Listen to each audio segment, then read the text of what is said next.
Abre a Bíblia comigo em Lucas capítulo 10, verso 25, não 23. Eles tentavam confundir a Jesus, querendo fazer pergunta para que Jesus tropeçasse na resposta. Mas não tem como fazer Jesus tropeçar. A Bíblia diz aqui, certa ocasião, um perito na lei levantou-se para pôr Jesus à prova. Lhe perguntou: mestre, o que preciso fazer para herdar a vida eterna? Mestre, o que eu preciso fazer para herdar a vida eterna?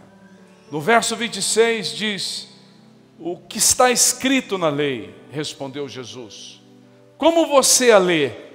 Ele respondeu: ame o Senhor seu Deus de todo o seu coração, de toda a sua alma, de todas as suas forças, de todo o seu entendimento, e ame o que, meu irmão? O seu próximo como a si mesmo. Aquele perito na lei, aquele fariseu, querendo confundir Jesus, disse. Jesus continua dizendo, disse Jesus: você respondeu corretamente, faça isto e viverá. Mas ele, querendo justificar a pergunta, perguntou a Jesus: quem é o meu próximo? Quem é o meu próximo? Aí Jesus responde a ele. Em resposta, disse Jesus: um homem descia de Jerusalém para Jericó, quando caiu nas mãos de assaltantes. Estes lhe tiraram as roupas, espancaram e se foram, deixando quase morto. Aconteceu estar descendo pela manhã, na mesma estrada, um sacerdote, seria o pastor hoje, o bispo, o apóstolo, o padre, o líder religioso. Quando viu o homem, passou pelo outro lado. Certamente ia para o culto, ou para a missa, ou ia fazer um evento religioso. Quando ele viu a pessoa espancada, ele já passou por outro lado e falou: eu não posso parar, e não, se alguém me vir passando e não parar para atender este que foi ferido, minha reputação vai ser jogada fora. Mas ele continua dizendo também, verso 32, e assim também o levita, o músico, aquele que toca, aquele que canta, o cantor evangélico, o líder de adoração, assim também o levita, quando chegou ao lugar, o viu, passou pelo outro lado. Mas um samaritano, quem era o samaritano? Eram aqueles que não tinham reputação nenhuma religiosa, aqueles que o judeu nem conversava com ele. Passou um samaritano, diz a Bíblia. Assim também, mais um samaritano, estando de viagem, chegou onde se encontrava o homem, e quando o viu, teve piedade dele. Aproximou-se, enfaixou-lhe as feridas, derramando nela vinho e óleo. Depois colocou sobre o seu próprio animal, levou para uma hospedaria e cuidou dele. No dia seguinte, deu 2 denários ao hospedeiro e lhe disse: cuide dele, quando eu voltar, pagarei todas as despesas que você tiver. Aí Jesus pergunta: qual destes 3 você acha que foi o próximo do homem que caiu na mão dos assaltantes? Aí respondeu: aquele que teve misericórdia dele. Respondeu o perito na lei. Jesus lhe disse: vá, e o que, meu querido? Faça o mesmo. Eu quero falar hoje com você sobre um tipo de pecado que não se fala muito nas igrejas. Fala-se do pecado pessoal que nós cometemos e que Deus nos perdoa, e nós aqui estamos perdoados e lavados pelo sangue de Jesus. Fala do pecado do sacerdote, fala do pecado contra o Espírito Santo, mas pouco se fala dos pecados sociais. Pouco. E eu quero falar com você sobre esse tipo de pecado. Projeta para mim, por gentileza, capítulo 4 de Oséias, verso de 1 a 3. Diz assim: Israelitas, ouça a palavra do Senhor, porque o Senhor tem uma acusação, diz as Escrituras. O Senhor tem uma acusação contra vocês que vivem nessa terra. A fidelidade e o amor desapareceram dessa terra. A fidelidade, você não vê pessoas fiéis, você não vê pessoas de aliança. E ele vai além. Ele diz: o amor esfriou, desapareceu. Jesus disse que nos últimos dias ia aumentar a iniquidade.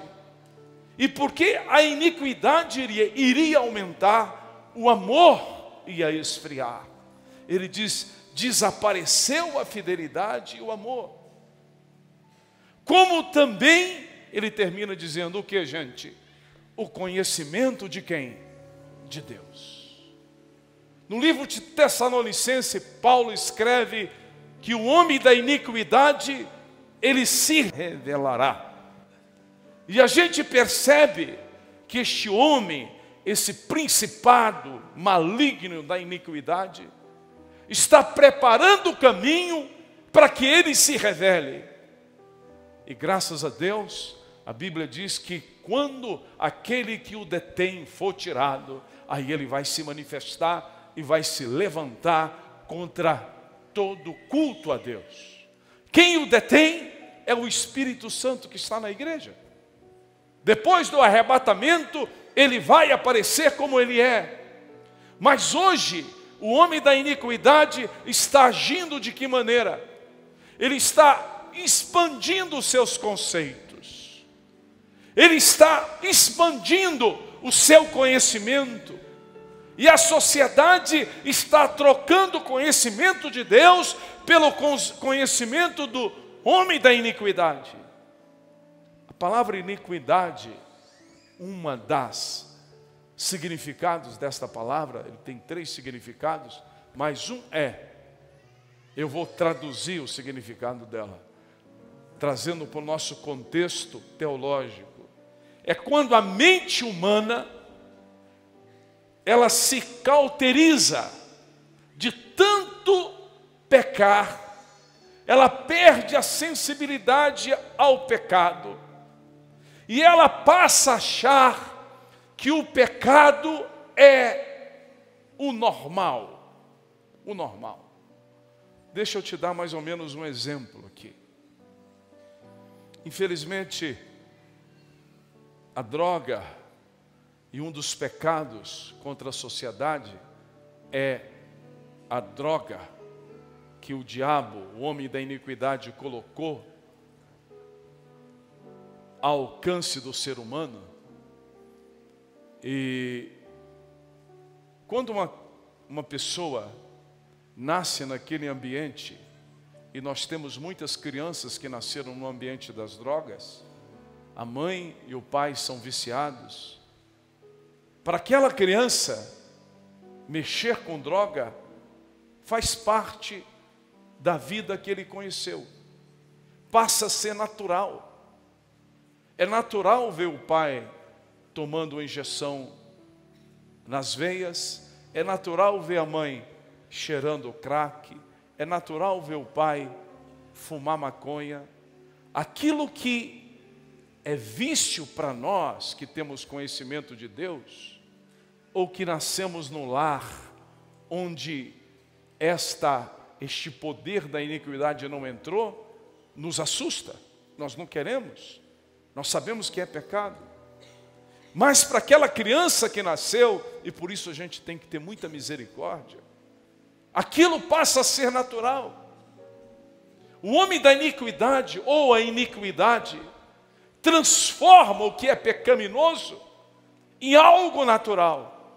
E mais, do que isso, nos nossos dias querem legalizar o que o homem natural pensa, está expressando, está colocando como valores na sociedade.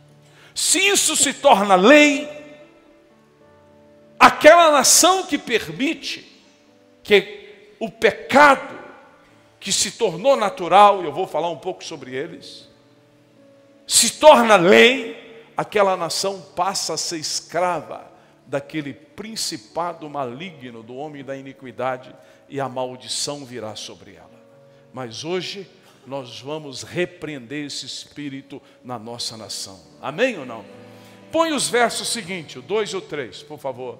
Diz assim: só se vê maldição, mentira, assassinatos, roubo e mais roubo, adultério e mais adultério, ultrapassar o que, irmãos? O que está escrito aqui, por favor? Ultrapassaram todos os quê? Mais alto. Ultrapassaram todos? Mais forte. Ultrapassaram todos? Com toda a sua força. Ultrapassaram todos? Limites. Aí ele continua: ultrapassaram todos os limites. O derramar de sangue é o que, queridos? Constante. O derramar de sangue é constante. Mata-se mais gente nesse país do que o conflito que tem no Oriente Médio. É impressionante isto. E nós começamos a acostumar, nós começamos a ver isso todos os dias. A nossa mente está acostumando com isso, cada dia mais.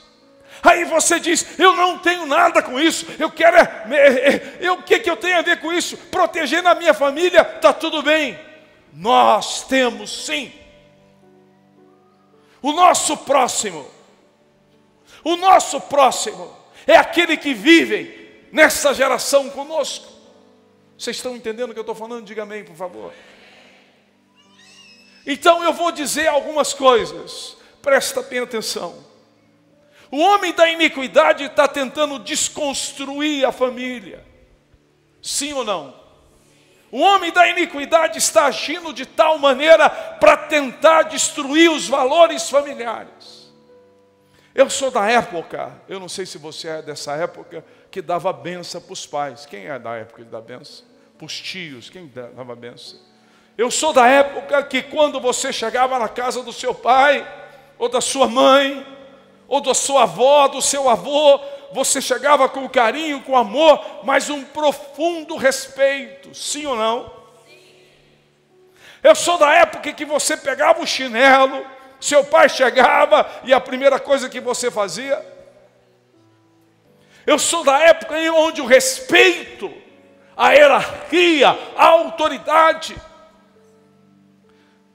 Eu sou da época que, para pegar na mão da noiva no ônibus ou no metrô, você pegava e olhava para um lado e para o outro.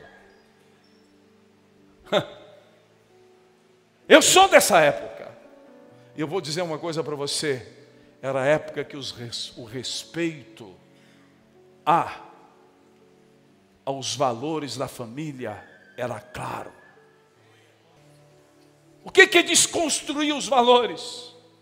Primeiro, estão tentando erotizar as crianças. Agora, numa igreja, hoje de manhã, em um local, não é na nossa denominação, o bispo jogou um vídeo de um colégio extremamente de respeito, onde as crianças, incentivadas pelas professoras, homem com menino com menina e menina com menina, beijavam na boca como se tivessem namorado, e os professores batendo palma para aquilo. Estão tentando normalizar, e daqui uns dias vão tentar legalizar, para que os colégios, aonde qualquer lugar da sociedade, pode erotizar as nossas crianças, roubando a sua inocência. Mas eu tenho uma palavra para esse demônio: ele está debaixo dos nossos pés, em nome do Senhor Jesus Cristo. A igreja vai calar a boca desse demônio. Você concorda comigo? Levanta suas mãos. Fala: Satanás, ouça. Espírito de imoralidade, ouça. Nós te proibimos em nome do Senhor. Não toque nas crianças. Nós te ordenamos, sai agora. Estão tentando normalizar. E eu disse aqui há 2 semanas atrás, tentando colocar isso como um jornal. Uma das maiores revistas de circulação semanal publicou que 500 mil crianças são abusadas sexualmente, são molestadas sexualmente no Brasil, anual. 500 mil. E o repórter termina dizendo que o que escandaliza ele é que as pessoas defendem animais, que as pessoas defendem a natureza, que as pessoas defendem a tal minoria, mas ninguém levanta para defender os adolescentes. Ninguém, vírgula. Aqui tem um povo que vai defender os adolescentes em nome do Senhor Jesus Cristo. E eu quero dizer a você, querido, esses são pecados sociais que eu e você que está em casa, por favor, denuncie. Denuncie o molestador, denuncie aquele que abusa. Chama a polícia. Se a polícia não resolver, chama o Ministério Público.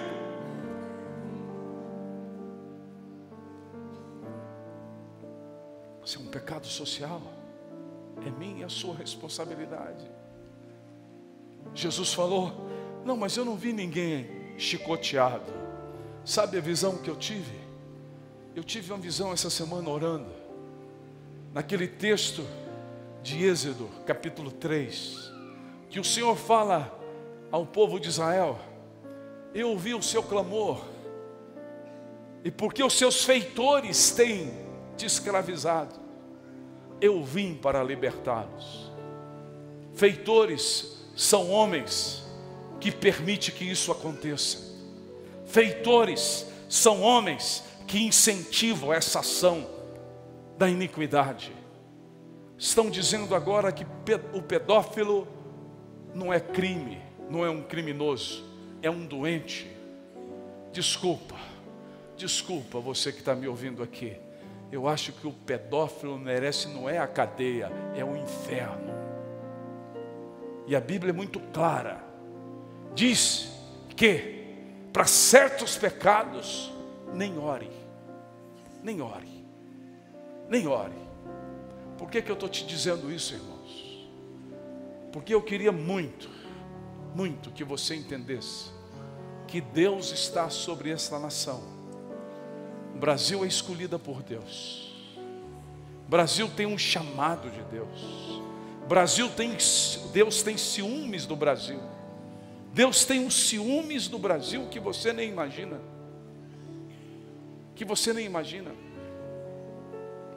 Nós estamos aproximando de uma eleição, e cuidado, preste bem atenção, não tem nada a ver com isso. Esse é um espírito de engano. Esse espírito de engano vai sair agora. Nós temos sim. Quem é profeta de Deus? Levanta bem alto as suas mãos. Quem vai ser guarda aqui do Brasil? Você vai guardar o Brasil com as suas orações, com seu posicionamento. Você vai dar a cara para bater. E quem defender que isso é normal, vai ser banido de todo o poder de autoridade sobre essa nação. A mão de Deus está sobre nós.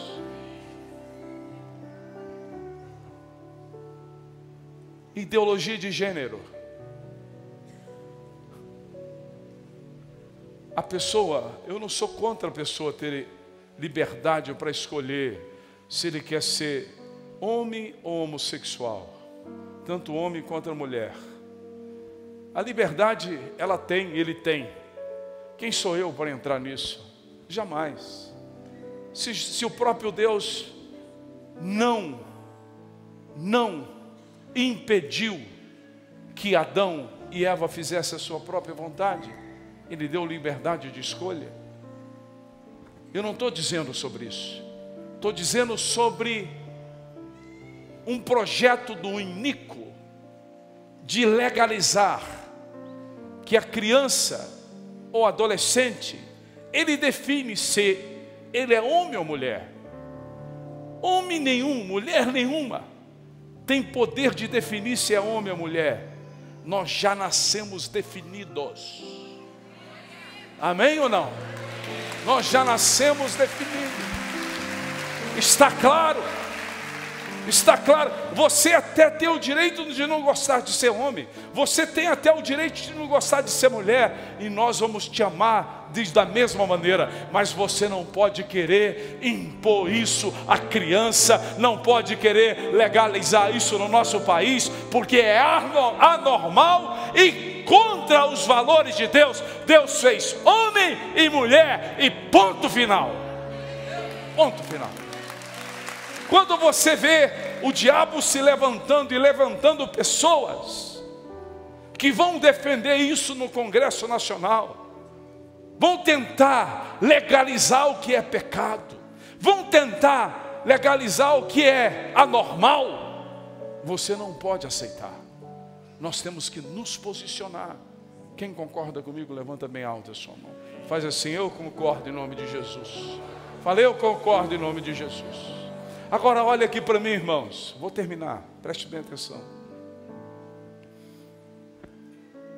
Quando um governo não investe em segurança para trazer, no mínimo, um pouco de tranquilidade aos seus cidadãos, esse governo está agindo no pensamento do homem da iniquidade. Deixa eu fazer uma pergunta para você. Dinheiro tem. Dinheiro tem. Quando pega o dinheiro da segurança e não investe em segurança, estão deixando nós nas mãos dos assassinos, dos homicidas e dos ladrões. Por favor, filma o que eu vou perguntar aqui. Quem já foi assaltado aqui pelo menos uma vez? Levanta a mão. Filme, câmera, põe isso aí, põe para todo mundo ver. Balança a mão, balança a mão. Quem foi assaltado pelo menos uma vez? Sabe por que foram? Olha aqui para mim. Não é culpa da polícia. E nós temos que valorizar muito a polícia, seja ela militar, civil ou polícia federal. É que eles trabalham com o mínimo possível de segurança. Isso é pecado. Tem tributo e o tributo tem que ser investido em segurança para equipar estes homens, para trazer pelo menos o mínimo decente de proteção à população brasileira. Amém ou não? Quem concorda comigo, levanta suas mãos. Fala comigo. Eu vou repreender agora esse espírito que rouba o dinheiro da população e que não investe em lugares certos para que a população tenha segurança e seja abençoada. Amém? Estou terminando. Quem já precisou do serviço do UPA ou do SUS aqui? Levante bem alto a sua mão. Se você foi atendido rápido, você é um abençoado. Quantas pessoas morrem na fila do SUS, dos hospitais públicos, e morrem por falta de remédio básico, morrem por falta de tratamento. Não é que os médicos são ruins, não é que as enfermeiras são ruins, não é que os auxiliares são ruins, é que não tem a mínima condição.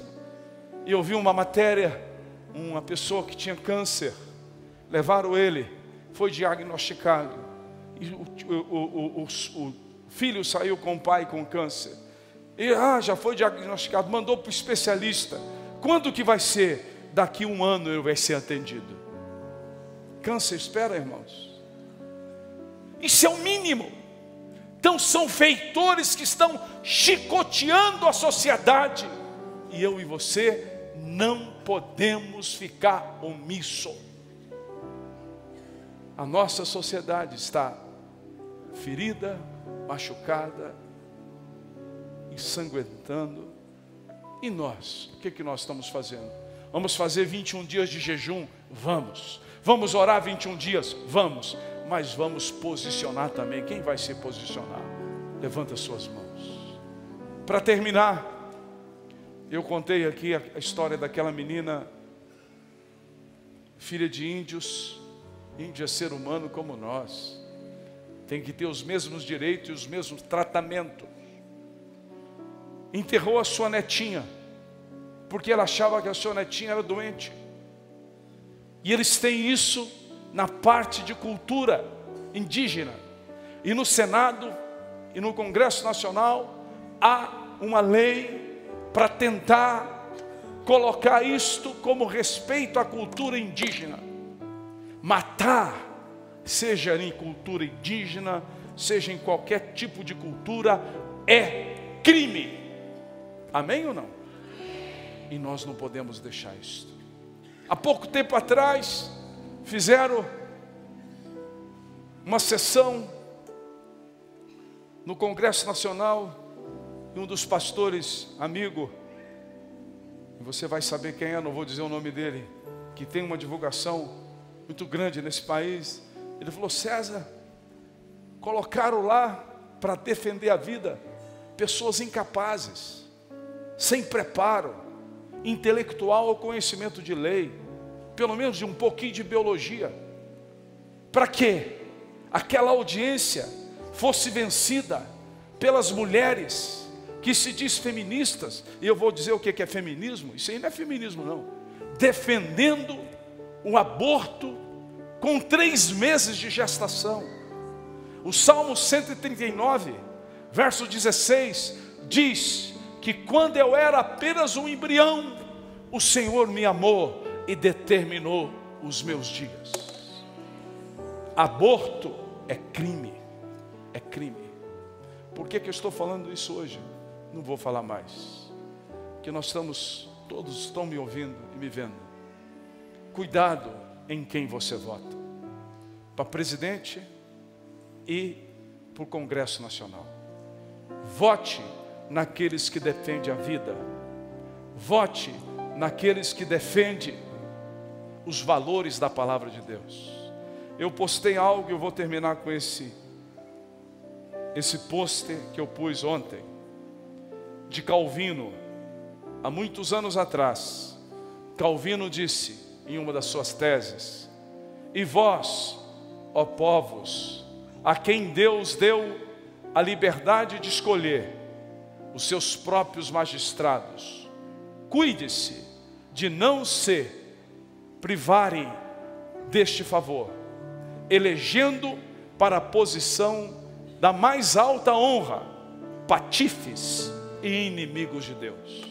Então preste bem atenção, a escolha é nossa, nós temos o direito de escolher, mas as consequências também virão sobre nós.